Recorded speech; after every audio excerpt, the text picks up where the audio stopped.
Good morning, everybody. I am sorry for all the technical glitches. I'm sure you've experienced an awful lot of them in this last nutty year.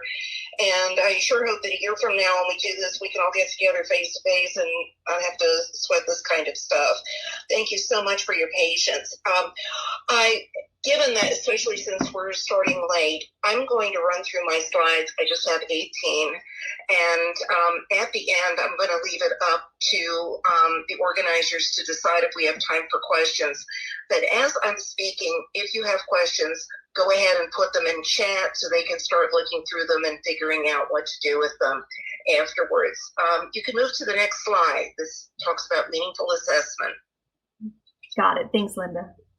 I asked to speak on this because we spend so much time spinning our wheels on assessment, keeping the accreditors happy more than anything else, that a lot of times we're cranking out stuff without saying, is this really helping us? Which is, believe it or not, even what the accreditors want us to do. They really want us to improve our practice of teaching and our students' learning. And are we really designing assessments that really make it meaningful to us and not just an accreditation team that comes visiting? That's something that's deeply concerned me for about 20 years, and I've written quite a bit on it. And I've really concluded that meaningful assessment, more than anything else, is useful. And Ashley, if you could make sure the bullets are highlighted that say consequential validity and pedagogical validity. Those of us in education tend to think of assessments as having validity and reliability. You can imagine I don't use those words when I'm speaking with, say, artists or engineers. They don't know what that means, but I'll use it with you that I'm reading more and more about two aspects of validity that are especially important when we're assessing or evaluating student learning. The first one is consequential validity, and the idea here is that an assessment is not valid unless it's used in some way other than just reporting. If there are consequences, if we can act upon the results. And if we can't really act upon them, they really lack consequential validity. And then a subset of that is pedagogical validity, which is specifically, can we use the results of assessment to improve our teaching practice? And those, I think, are the most important kinds of validity to look at, and two that I don't think the higher education community gives enough attention to. So how do we make assessments useful? And you can flip to the next slide. It should say goal in big red letters. What I've learned is that useful assessments truly focus on the big, important, shared learning outcomes that we have for our students. What are the most important things that we want them to learn? If we really focus on that, and they truly are the things we think are most important, then our assessments have content validity, which is another form of validity. Okay, next slide. It's got multicolors on it, and it says useful assessments flow from a curriculum that focuses on helping students achieve those important shared goals. When I work with a program or a college or a school or a unit that's having trouble with assessment, I will tell you 90% of the time, the problem is not the assessment instruments or the assessment process. It's that either their goals are fuzzy or they really don't focus enough on the goals in their curriculum. I'll give you an example from a teacher ed program I worked with several years ago. One of their goals was that student teachers by graduation would be able to design appropriate assessments to evaluate student learning. The whole focus was 2 weeks in the methods course, period. In the whole 4 years, that was the only focus on assessment. Well, obviously, students aren't going to be doing really well at designing rubrics or multiple choice tests or learning activities if that's the only time that you spend on it. So often when people struggle to make assessments really useful, look at your goals and look at your curriculum with a really honest eye and see if that's where the problem is. Okay, the next slide says it's black and gold, and it says useful assessments are reasonably good quality. This is another challenge that I've seen with a lot of faculty that I've worked with at many colleges and universities. Many of us have doctorates. We know how to do research. We approach assessing student learning like a research project. The problem is it isn't. We can't take a control group and say, you can't be admitted to our teacher ed program. We want you to do something else and have you complete these same assessments with us. It's what we call instead action research, which is research that's not intended to be publishable, but only intended to inform our own practice. What I find is people lose sight of that, and so they focus on things like inter-rater reliabilities and sample sizes where, if you think if you're looking at enough students that you think you can draw conclusions, that's good enough. So I have this wonderful quote from a book by Douglas Hubbard. He wrote a book on assessment, but assessment in the business world. And it was fascinating. They deal with the same issues that we deal with in higher ed. And he pointed out that the purpose of assessment is to help us make better decisions with these results than we would without them. We are already making decisions every day about curriculum and teaching methods in the courses and programs that we teach. Assessment results should help us make better decisions, not infallible decisions. Another quote that I really like is from Barbara Wright, an assessment expert who happens to be a former German professor. So she comes at this from a wonderful humanities perspective rather than a psychometric perspective.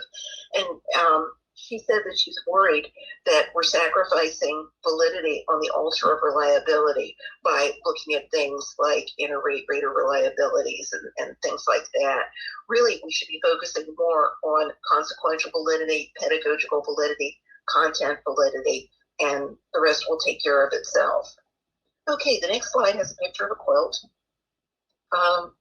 The graphics that I put in are not essential. They're just meant to give you something to look at other than just my words and sort of reinforce the message. Something else that I found is that useful assessments focus on really pervasive, important concerns about student learning that pervade all your programs. And one thing that teacher ed programs have that's an advantage over many other programs is you are often united by a common set of goals, often the in-task goals, for example. What I'm talking about here is that you don't just look at how the elementary ed program is doing, or the art education program is doing, or the science education program, or early childhood education, but you try to knit all those assessments together. They may not all be exactly the same. The way you assess a student teacher in early childhood, there's going to be some things that will be different than somebody teaching high school science. But so you may have to knit together the results qualitatively rather than quantitatively, but you need to look at all your assessment results, and this is where it helps to have a college-wide or school-wide committee look at all the results holistically. For example, I have found that when committees do that, they may see that by the time students get to be seniors or grad students get ready to graduate, maybe they're still not citing literature as well as we'd like. That seems to be a pervasive concern. Or maybe they're having trouble analyzing assessment results. Not everybody in teacher ed is really good at numbers, and maybe they're just struggling to make sense of that. So focus on knitting those pieces to say, as a whole community dedicated to teacher ed, what are the big issues that we should all be working on together, and really focus on those. Now, the next slide goes back to saying meaningful assessment is useful. And if you could click on the next bullet, it's not only useful, but something that I found is that meaningful assessment needs to be cost effective. Not that it necessarily sucks up a lot of dollars, but what assessment can really consume is our time. And I worry that sometimes we're spending so much time on assessment that we're not spending enough time on planning our teaching and helping our students learn. And that's so much more important. So let me give you some suggestions on ways to make meaningful assessment that doesn't kill you in terms of time. The next slide has a picture of a wheel, and the line is, don't reinvent the wheel. Every teacher ed program in the country is working on assessment, including everybody joining this session right now. Whatever you're trying to assess, somebody else has already done it. By all means, pick their brains for ideas. Create a community of this, not only within your college, but with other peer colleges. And I feel free to borrow, if you see a good rubric, ask for permission to use it or adapt it instead of creating one from scratch. The next slide says keep a log of time spent. This is a suggestion from two of my favorite assessment people, Barbara Walford and Virginia Anderson. Jenny Anderson is now retired, but she taught science education methods courses. I wouldn't do this for everything single assessment you do, but we all know when we do an assessment and it just, we're exhausted by the time we finish going through all the student work. I think it's a good idea to keep a log of how much time you actually spend assessing or grading some student assignment that just seems really, really burdensome. And then ask yourself, how much did students learn from it? How much time did they put into it? Sometimes there are assessments where we spend more time assessing or grading them than the students put into them. And if so, rethink your assessment process. The next slide says use capstone assignments. For when I'm working with teacher educators, this is a given because all teacher ed programs have a built-in capstone, which is student teaching. And if you're in a graduate program, either students do a thesis or they do some other kind of a culminating project. I work with other programs where this is a whole foreign idea, but really use those capstones, not only student teaching, but if students do some kind of a senior paper project, something in addition to student teaching, if they're well designed, that's where students should be demonstrating virtually all the key program goals that you've identified for them. So you can kill a lot of birds with one stone by looking at those capstone assessments. The next slide says limit the volume of assessment information. One of the courses that I've taught over the years is first year writing. And I know that a lot of faculty who teach writing like to assign 10 or 20 page papers. Even though I love assessment, I'll tell you a deep, dark secret. I hate grading papers. And I get crankier. If it's a bad paper, I get crankier as I go through the paper, marking the same error over and over again. So when I taught first year writing, I said to them, in this course, brevity is valued as an important characteristic of good writing. And when you think about it, when your student teachers get out into the real world, nobody in that school wants to see a 10-page report. They want to see just a page. So I told my students no more than 3 pages double-spaced. I think there was one research paper that it was 5 pages. Because you think if you're asking students to write a 10 or 20-page paper, are they learning 3, 4, 5 times as much as they would from a 2 or 3 page paper? If they are, great, go at it. But otherwise, let's keep it short and sweet, and that gives you a lot less time.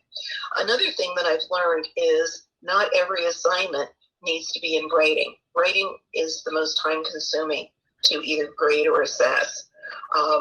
One of the courses that I've taught was a graduate course in an MED program, Master in Education, on research methods.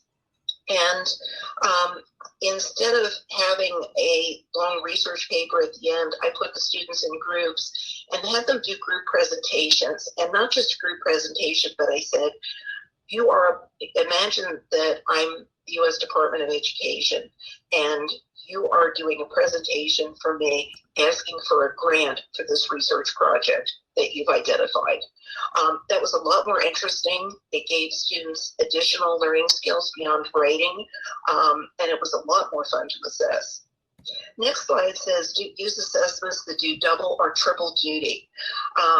And I don't know if this is practice at your college, but I see colleges from time to time that still think that students need to be graded on one assignment and you need to create a separate assignment just for assessment purposes. No. Let's get one assignment, again, those capstones, to do double or triple duty. That is a course assignment. It gives you insight into program outcomes, can be used to assess program outcomes as well as to assign students grades.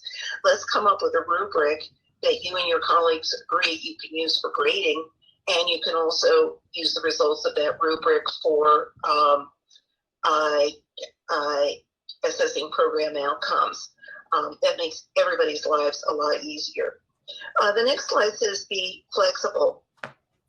I see a lot of programs and colleges put themselves in a pretty strict cycle, and accreditors do want all learning outcomes assessed. They want them assessed regularly, but I don't know of any accreditor that requires that every goal or learning outcome be assessed every 3 years. I like a more flexible approach. Initially, of course, assess everything, but you should be doing that by now. And you should have a sense of which learning outcomes students do best on and which ones you're a bit concerned about.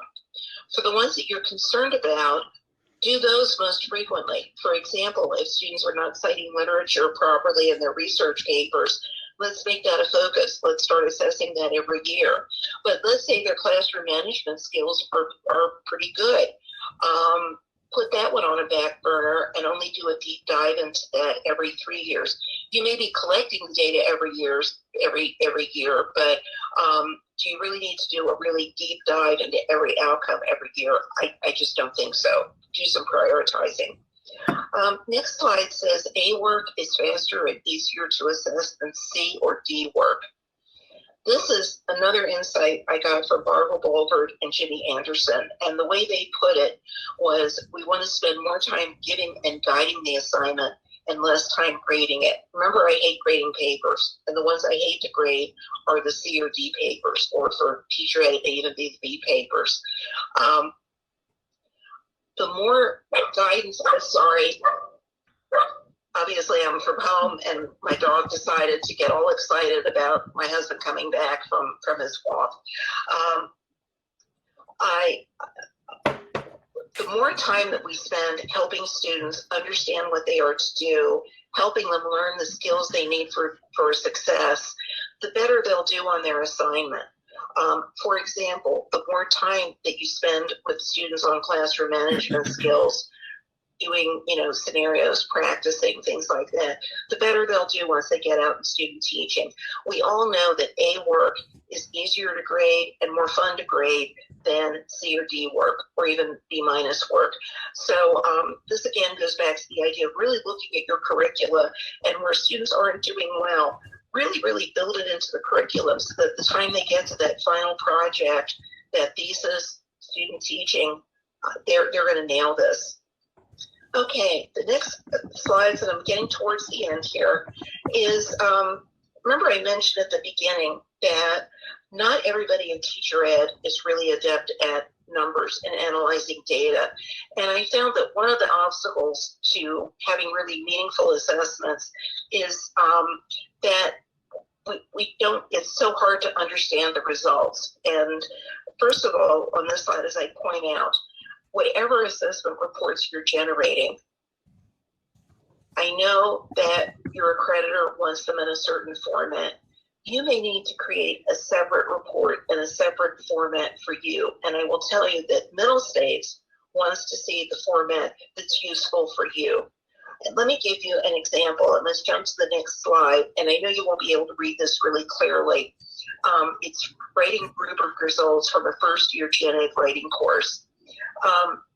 This is a rubric that I actually used when I wrote first-year writing. Obviously, you can't see the text of what's in each box of the rubric, but I'm sharing you the overall results. You can see that I assessed students on 6 criteria, and there was a 5-point rating scale across the top.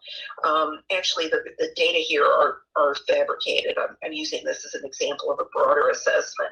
Now, for a lot of people, you really have to study this for a while to figure out what's going well and where improvement is needed. And that can sort of drag the discussion to a halt. Now, let me take the same data and show it another way. If you could bring up the next slide, it has a multicolored bar graph. These are the same data. I did a couple of things to make this easier to understand. First, the rubric criteria are no longer listed in the order that they were on the original rubric. Instead, I've listed them from worst results to best results. So looking at this quickly, I've also color coded, it's in a bar graph, and I've done color coding. And we all instinctively know that green is good and red is a problem, and that's exactly how I've color coded it. So now, without delving into the weeds of the numbers, we can see that most students were doing fine on grading mechanics. There's an area of concern, it's not great, but that's the best area.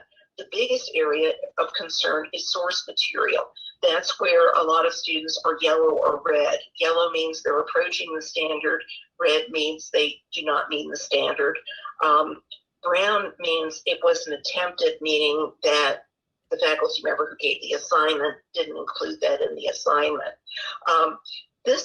Transforming this into a color-coded bar graph, right away you've got conversation going about what's the biggest area of concern, what are the areas where you could say, hey, most of our students are doing pretty well, we could put this on a back burner. So think about how you share results with your colleagues so you can get conversations started. Okay, that concludes my remarks, and Ashley, it's up to you how much time you want to allow for questions. Thank you, Linda. That was wonderful. There are a few questions in the chat. Anyone who has questions, who hasn't asked questions and would like to, please feel free. Linda, I think I'm just going to read you the questions we receive, and you can go ahead and respond. And those who would like to come on screen to ask questions, please feel free if you'd like to. Otherwise, the chat function on the right side of your screen also works well. All right, Linda, so the first question, Elizabeth asked, how do you draw conclusions from group projects? And sorry if the chat's moving, just one sec. If you need to know percentage of students who are proficient in an outcome, is each student assessed independently from one group project? There is a book out there, and I'm sorry, because we were trying to establish a good connection, I'm in my living room and my office is up on the 3rd floor, so I can't run up there. But there's a book on collaborative learning, and I'm having a complete brain freeze on who wrote it. But Claire Major is one of them, and Elizabeth Barkley. They have a chapter on assessing group work, and I've also talked to a lot of faculty who do group projects. And the problem is, of course, when you're having a group project, figuring out which student contributed what to the group project. First of all, I wouldn't use group projects for learning outcomes that are absolutely essential, where if a student is not deemed competent, they will fail as teacher. Those you must assess separately. With this, I'm thinking and citing literature, doing research literature, that's a really good idea. You could be a really, really good teacher and not cite literature correctly. So I think citing literature is a good example of a learning outcome for a group project. You need to know what each person did, and then what some faculty do is split the assessment in twice. There's an overall assessment for the overall impact of the presentation, and then each person can get their own assessment for what they contributed to the project. If you're doing a group project for grading and you want to assign a grade, what apparently is a common practice is give the group a collective group of points, and then the group among themselves decides who in the group gets each points toward the grade. Next question. Oh, thank you, somebody. I am on the session now. It's when I click the share audio and video link, then I get into trouble. So I am seeing the chats, and I see somebody put up the link for the collaborative learning book. Yes, thanks, Linda. Thanks, Claudine, for doing that. Miriam stated that CAPE is asking for each standard to be disaggregated and specified. So, what we were hearing is less is more. But what if our accreditors are asking for more? What is your take on that? Well, when you're talking, and that's right. I tend to use the word standard, competency, learning outcome, learning goal, objective synonymously. I know not everybody does that, but they're all, what are the big things we want students to learn? And yes, I guess when the question is having things disaggregated in what sense? Are we talking about sometimes there's a request for disaggregation by racial ethnic status, for example? Exactly. I don't want to speak for Miriam, but disaggregated by program, by certification area, by race, ethnicity. I understand the intent of the accreditor asking for that, because we want to be equitable and we need to do that disaggregation to make sure that we're being appropriately equitable. On the other hand, I know a lot of you are at fairly small schools with fairly small teacher ed programs, and if you do this disaggregation, you're going to have maybe 4 Asian students and 3 African American students, especially if you disaggregate by both racial ethnic status and by program, then you're really getting into the weeds there. I think as a matter of ethics, you need to point out to the accreditor that when you do that disaggregation, the numbers are so small that it's hard to draw meaningful conclusions from them. Again, look at this from, I use the phrase common sense a lot with assessment. They require you to provide it, that's fine, but it's also fine for you to say, these are only 3 students in this cohort. These 3 students are different, either better or worse than what we've seen in past experience. You can sometimes aggregate students over 3 or 4 years, 3 or 4 cohorts, and that might give you a sufficient sample size that you could draw conclusions from. Maybe also aggregating all students throughout your entire school of ed or whatever it is, maybe that will help a little bit. But use common sense about what can you do to draw meaning from that. Any other questions? Thanks, Linda. Yeah, so we have another question here. Sharon asked, it's important for assessment data to be actionable. Can you provide examples from your experience where this takes place on a regular basis?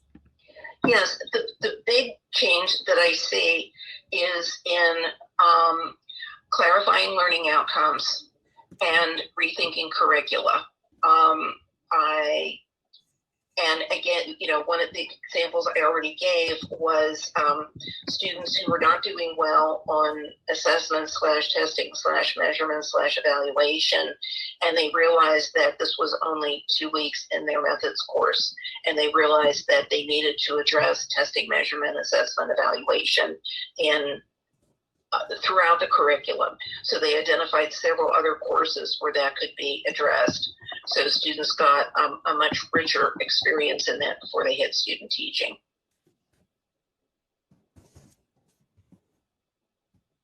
Thank you, Linda. All right, any other questions for Linda?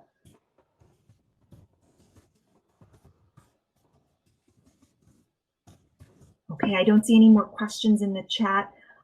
Thanks so much, Linda, for your time. On behalf of all of us, this was really insightful, but practical and easy to follow. And we really appreciate the information you shared and the time you took to be with us today. It's sorry for the technical glitches, but I'm glad that this worked out. Great, and I'm grateful to all of you for your patience with us. I want to tell you something in conclusion to draw with this, which is why I got into this assessment stuff.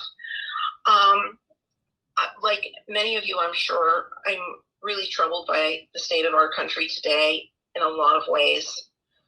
I think one of the answers, not the only answer, maybe not the best answer, but one of the many answers is it's clear that Americans need the best possible education.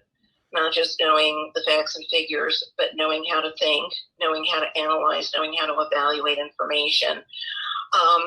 That makes you the most important people in New Jersey, because you are educating the people who will teach the next generations of New Jersey students, and of course in other states and around the country as well. So, you know, in a lot of ways you could say the future of New Jersey is in your hands. And it just, I want to thank you for all the really hard work you've had through the most horrible year of many of our lives, trying to do this. Keep at it, because again, I can't think of anybody more important than the people that I'm speaking to right now. And that's what makes assessment so important, is we really need to make sure that our student teachers graduate with all the skills that they need to be able to be the best possible teachers and give their students the best possible education. Thank you very much. Thank you for that, Linda. Really appreciate it. All right. Well, it is 9:50 on the dot, so we're exactly on schedule, despite a few challenges this morning.